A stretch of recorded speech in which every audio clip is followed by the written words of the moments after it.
O que aconteceria se uma estrela explodisse perto da Terra? Bem, a estrela mais próxima da Terra, é claro, é o Sol, e ele não vai explodir. Mas se tivesse 8 vezes a massa, então ela explodiria como uma supernova no final de sua vida. Então, como isso seria? Bem, como observado por XKCD, se você segurasse uma bomba de hidrogênio bem na frente do seu olho e a detonasse, essa explosão ainda seria 1 bilhão de vezes menos brilhante do que assistir ao Sol explodir em supernova visto da Terra. É assim que as explosões de supernova são incrivelmente poderosas. Elas são as maiores explosões do universo. Quando vemos supernovas em outras galáxias, elas são mais brilhantes do que a luz combinada de centenas de bilhões de estrelas, tão brilhantes, na verdade, que parecem surgir do nada. Em 8 de outubro de 1604, o astrônomo Johannes Kepler observou no céu uma estrela brilhante que nunca tinha visto. Ela era mais brilhante do que todas as outras estrelas no céu, e quase tão brilhante quanto o planeta Júpiter. Em noites sem lua, ela era tão brilhante que chegava a projetar sombra. Kepler publicou suas observações sobre essa estrela em um livro chamado de Stella Nova, que significa sobre uma nova estrela em latim. Kepler pensou que via o nascimento de uma nova estrela, mas era, na verdade, sua morte violenta. Ao longo do ano e meio seguinte, a luz foi enfraquecendo até não ser mais visível. O nome continuou mesmo após descobrirmos o que ocorria na década de 1930, a explosão violenta e final de estrelas, com entre cerca de 8 e 30 massas solares, foi chamada de supernova. Porém, uma estrela não explode da forma que muitos imaginam. Durante quase toda a sua vida, ela mantém um equilíbrio estável. No núcleo, ela funde elementos leves em mais pesados, convertendo parte da matéria em energia. Essa energia impede a estrela de colapsar sobre si mesma. A gravidade comprime a estrela, mas essa força é contrabalançada pela pressão gerada pelo movimento das partículas dentro da estrela e pela pressão dos fótons liberados pela fusão. Então, na prática, as estrelas são sustentadas pela própria luz. Se a taxa de fusão diminui no centro da estrela, a temperatura e a pressão caem, a gravidade começa a vencer, comprimindo a estrela, mas isso aumenta a temperatura e a pressão no núcleo, o que aumenta a taxa de fusão. É um sistema estável e autorregulável, mas há um problema. As estrelas têm uma quantidade finita de combustível que com o tempo vai se esgotando. O nosso Sol está com cerca de 5 bilhões de anos em sua vida útil de 10 bilhões de anos. Há estrelas muito mais massivas que o Sol, mas apesar disso vivem menos, pois consomem seu combustível nuclear mais rápido. Uma estrela com 20 vezes a massa do nosso Sol tem uma vida útil de apenas 10 milhões de anos ou um pouco mais. Estrelas massivas queimam mais quente e brilhante, mas têm vidas bem mais curtas, durante 90% de sua existência. O núcleo é quente o suficiente apenas para fundir hidrogênio em hélio, e quando o hidrogênio acaba, a fusão desacelera. A gravidade comprime o núcleo e sua temperatura aumenta para 200 milhões de graus, momento em que o hélio se funde em carbono. Há hélio suficiente para alimentar a estrela por cerca de 1 milhão de anos, mas quando ele termina, o núcleo é comprimido e aquecido novamente. O carbono funde-se em neônio, processo que leva cerca de 1000 anos. O neônio se funde em oxigênio por anos, e depois o oxigênio em silício por meses. E a 2,5 bilhões de graus, o silício se funde em níquel que decai em ferro. Agora, no coração dessa estrela gigante, há um núcleo de ferro se formando que tem apenas alguns milhares de quilômetros de diâmetro. O ferro é onde esse padrão para. Em vez de liberar energia ao se fundir em elementos mais pesados, ele na verdade exige energia. O ferro é o elemento mais estável, por isso é preciso energia para fundi-lo em elementos mais pesados ou dividi-lo em mais leves. Tanto as reações de fusão quanto as de fissão acabam levando ao ferro. O núcleo de ferro cresce, mas a pressão da gravidade se torna cada vez maior à medida que a taxa de fusão diminui. Quando o núcleo de ferro alcança 14 vezes a massa do Sol, chamado limite de Chandrasekhar, a gravidade se torna tão intensa que ocorre algo inesperado. A mecânica quântica assume o controle, os elétrons ficam sem espaço para se mover e são forçados a ocupar seus estados de energia mais baixos. Eles então são absorvidos pelos prótons no núcleo. Nesse processo, os prótons se transformam em nêutrons e liberam neutrinos. Com os elétrons ausentes, o núcleo colapsa rapidamente, a cerca de 25% da velocidade da luz. Então, o que antes era uma bola de ferro com 3.000 km de diâmetro se torna uma bola de nêutrons com apenas 30 km de diâmetro. Basicamente, é uma estrela de nêutrons sem pressão externa para sustentá-la, o resto da estrela desaba. Também caindo a 1/4 da velocidade da luz, ela atinge a estrela de nêutrons e ricocheteia, criando uma enorme onda de pressão. Mas essa energia cinética não é suficiente para iniciar uma explosão de supernova. Não. O que realmente desencadeia isso é o humilde neutrino. Agora, normalmente eu penso nos neutrinos como partículas que basicamente não fazem nada. Quero dizer, eles interagem tão raramente com a matéria. Neste exato momento, há 100 trilhões de neutrinos passando pelo seu corpo por segundo. Seria preciso um ano-luz de chumbo para ter 50% de chance de parar um neutrino. Eles interagem só pela gravidade e força fraca, mas numa supernova, quando elétrons são capturados por prótons, cerca de 10 elevado a 58 neutrinos são liberados. Você pensaria que eles simplesmente sairiam voando quase na velocidade da luz. Mas o núcleo de uma supernova é incrivelmente denso, cerca de 10 trilhões de vezes mais denso do que o chumbo. E, como resultado, ele prende alguns desses neutrinos e captura sua energia. E é isso que faz uma estrela explodir. Supernova. Uma partícula que é milhões de vezes menos massiva do que um elétron, que mal interage com qualquer coisa, é responsável por algumas das maiores explosões do universo. Nessa explosão, apenas 0,01% da energia é liberado como radiação eletromagnética, a luz que podemos ver. Mesmo assim, supernovas podem ofuscar uma galáxia inteira. Cerca de 1% da energia é liberado como energia cinética da matéria em explosão, mas a grande maioria da energia é liberada na forma de neutrinos. E os neutrinos são, na verdade, o primeiro sinal que detectamos das supernovas. E isso porque, depois de serem gerados no núcleo, eles conseguem escapar, antes da onda de choque atingir a superfície onde a luz visível é gerada. Então, os neutrinos podem chegar à Terra horas antes dos fótons, dando aos astrônomos a chance de apontar seus telescópios para a parte certa do céu. Na verdade, eu trabalhava em um observatório de neutrinos na época da faculdade e fazia o turno da madrugada, entre meia-noite e 8 da manhã.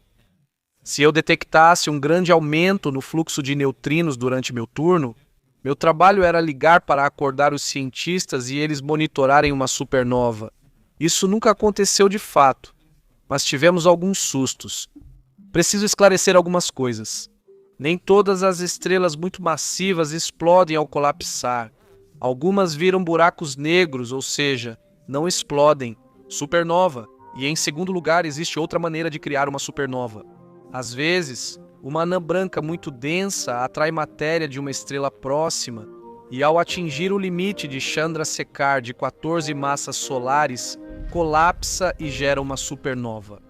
Esse é, na verdade, o tipo de supernova que Kepler viu em 1604, uma supernova a 20.000 anos-luz da Terra. Agora, como os choques são assimétricos, a supernova explica estrelas de nêutrons que podem se mover muito rápido. Há uma estrela de nêutrons que observamos com uma velocidade de 1.600 km por segundo, e achamos que isso foi causado por uma explosão de supernova muito assimétrica. Isso a lançou disparada na outra direção. Apesar de só recentemente termos aprendido como as supernovas funcionam, os humanos as observam há milhares de anos. Astrônomos antigos da Índia, China, mundo árabe e Europa, todos observaram supernovas, mas elas são bastante raras. Em uma galáxia como a nossa Via Láctea, que tem cerca de 100 bilhões de estrelas, há apenas uma ou duas supernovas por século. Um exemplo particularmente impressionante é a supernova de 1054, quando a luz de uma supernova a 6.500 anos-luz de distância chegou à Terra e foi registrada por astrônomos chineses. Se olharmos para onde aquela supernova foi registrada, vemos a nebulosa do Caranguejo. É um enorme remanescente de matéria radioativa deixado pela explosão. Nos 1000 anos desde a explosão, o remanescente cresceu até atingir 11 anos-luz de diâmetro. Supernovas produzem muitos raios cósmicos. Raios cósmicos são, na verdade, partículas, principalmente prótons e núcleos de hélio, e eles viajam a uma velocidade muito próxima à da luz. Eles têm muita energia. A que distância uma supernova poderia afetar a vida na Terra? As estrelas mais próximas de nós, além do Sol, são as 3 estrelas em Alpha Centauri. Elas estão a 44 anos-luz de distância, mas as estrelas se movem. Em média, uma estrela se aproxima a menos de um ano-luz da Terra a cada 500 mil anos. O que aconteceria se uma dessas explodisse? Sim, então dentro de um ano-luz, você já estaria facilmente dentro de uma distância perigosa só pela energia cinética, então acho que mesmo nessa distância você estaria olhando para a possibilidade de arrancar a atmosfera fora. Teríamos outros problemas para nos preocupar, pois supernovas criam calor suficiente para fundir elementos mais pesados que o ferro. Nos meses após a explosão, esses elementos passam por decaimento radioativo, produzindo raios gama e raios cósmicos. Menos de 0,1% da energia de uma supernova é emitida como raios gama por esses decaimentos radioativos, mas até essa fração pode ser perigosa. A alguns anos-luz de uma supernova, a radiação poderia ser letal, embora a maior parte dela fosse bloqueada pela nossa atmosfera. Agora, a Terra é protegida da radiação solar e cósmica pela nossa atmosfera, e especificamente pelas moléculas de ozônio, que são 3 átomos de oxigênio ligados entre si. Mas raios cósmicos de alta energia vindos de supernovas podem descer e quebrar moléculas de nitrogênio na atmosfera, e então essas se ligam a átomos de oxigênio, que podem então quebrar o ozônio. E assim podemos perder grande parte do nosso ozônio. Se houver muitos raios cósmicos vindos de eventos de supernova, isso pode nos expor a todos os tipos de radiação perigosa vindas do espaço. Na verdade, vemos um aumento nas concentrações de nitrato atmosférico, coincidindo com explosões de supernovas. Uma supernova a menos de 30 anos-luz é rara, acontecendo talvez apenas uma vez a cada 1,5 bilhão de anos, mais ou menos. Um artigo recente indica que supernovas podem ser letais até 150 anos-luz de distância e seriam mais comuns. Há evidências de uma supernova que explodiu a 150 anos-luz da Terra há 2,6 milhões de anos. Nossos primeiros ancestrais humanos, como o Australopiteco, já teriam visto ela. E sabemos disso porque existem elementos presentes na Terra que só poderiam ter sido depositados por uma supernova recente. Em rochas sedimentares no fundo do Oceano Pacífico, cientistas encontraram vestígios de ferro 60 em uma camada que foi depositada há 2,6 milhões de anos. Ferro 60 é um isótopo de ferro com 4 nêutrons extras em relação ao ferro mais comum. Ferro 60 é realmente difícil de ser produzido, nosso Sol não o produz, nem é produzido basicamente em nenhum outro lugar do Sistema Solar. Ferro 60 é produzido basicamente de forma exclusiva em explosões de supernovas, e o ferro 60 é radioativo. Sua meia-vida é de 2,6 milhões de anos. Nesse período, metade da amostra se transforma em cobalto 60. Então, todo o ferro 60 que existia durante a formação da Terra, há 4,5 bilhões de anos, já decaiu completamente. O ferro 60, medido pelos cientistas, comprova uma supernova recente. Os cientistas também mediram pequenas quantidades de manganês 53 nos mesmos sedimentos, dando mais evidências que apoiam a ideia de que recentemente houve a explosão de uma supernova próxima. A supernova de 2,6 milhões de anos atrás não foi catastrófica para nossos ancestrais. Alguns pesquisadores sugerem que ela pode estar ligada à extinção em massa vista na fronteira entre o Plioceno e o Pleistoceno no registro fóssil. Mais ou menos na mesma época, essa extinção eliminou cerca de 1/3 da megafauna marinha. A ideia é que os raios cósmicos da supernova atingiram partículas na nossa atmosfera, criando muons, que são partículas carregadas como o elétron, só que mais de 200 vezes mais pesadas.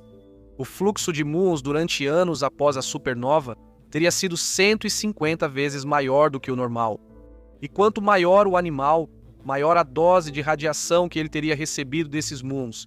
E é por isso que a megafauna foi tão desproporcionalmente afetada.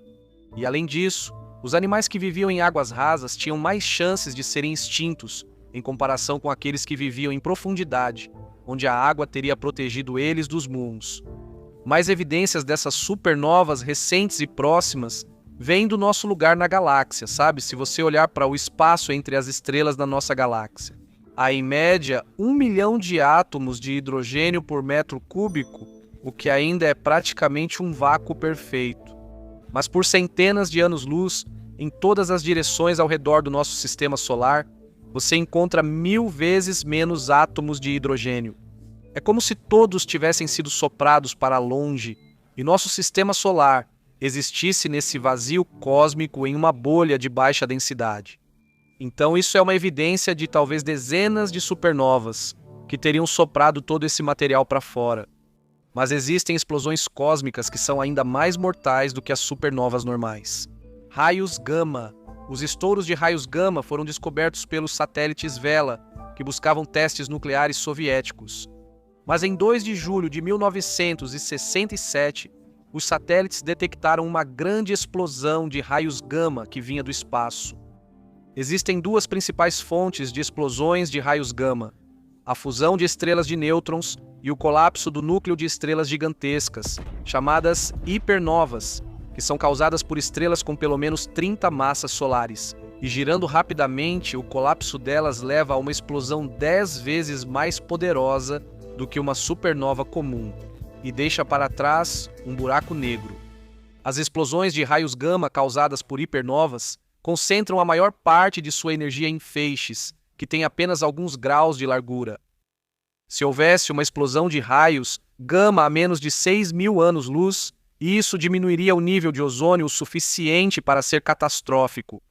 Para colocar essa distância em contexto, uma esfera com um raio de 6.000 anos-luz contém centenas de milhões de estrelas. Em 9 de outubro de 2022, astrônomos detectaram uma das explosões de raios gama mais intensas já registradas. Ela foi tão poderosa que alterou de modo mensurável a reflexão de ondas de rádio pela ionosfera. O efeito na ionosfera foi semelhante ao de uma erupção solar, mas essa explosão de raios gama estava localizada em uma galáxia a 2,5 bilhões de anos-luz de distância. Astrônomos especulam que uma explosão de raios gama pode ter causado a extinção em massa do final do Ordoviciano, que eliminou 85% das espécies marinhas há 440 milhões de anos. Não há evidências diretas, mas explosões de raios gama são comuns o suficiente para que há cerca de 50% de chance de uma explosão de raios gama ter ocorrido perto da Terra nos últimos 500 milhões de anos, podendo remover o ozônio e causar extinção. Então, se uma supernova ou uma explosão de raios gama acontecesse perto da Terra agora, isso seria realmente catastrófico. Mas, numa reviravolta irônica, de certa forma, devemos nossa existência a esse tipo de explosão. Porque, há 4,6 bilhões de anos, provavelmente foi a onda de choque de uma supernova próxima que desencadeou o colapso de uma nuvem de gás e poeira que gradualmente se uniu para formar o nosso sistema solar. Então, o Sol, a Terra e todos nós não estaríamos aqui hoje sem as explosões de estrelas próximas.